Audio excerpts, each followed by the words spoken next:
ABS-CBN News and Current Affairs. Panig sa katotohanan, panig sa bayan.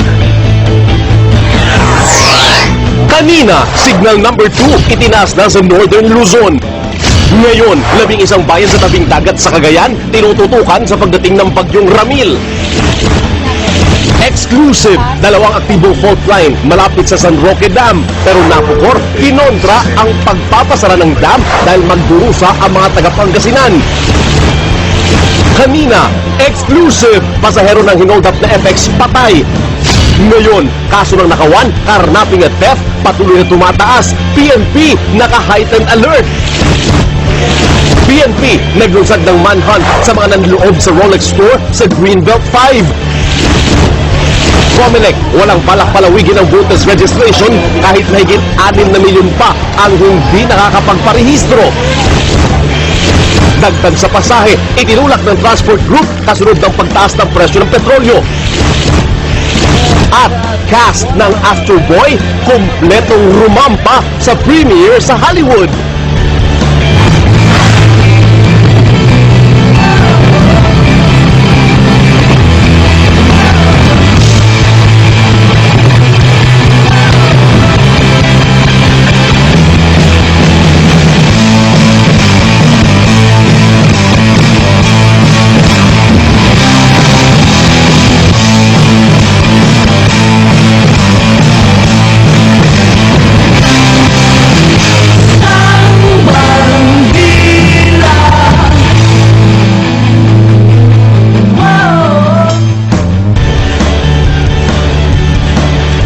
Sa mga balitang bumabandila, ang papalapit na bagyong Ramil ang isa sa pinaka-tinututukang bagyo ng mga Pinoy na hindi pa nakakabawi sa halos 2 linggong pamemerwisyo ng mga bagyong Ondoy at Pepeng.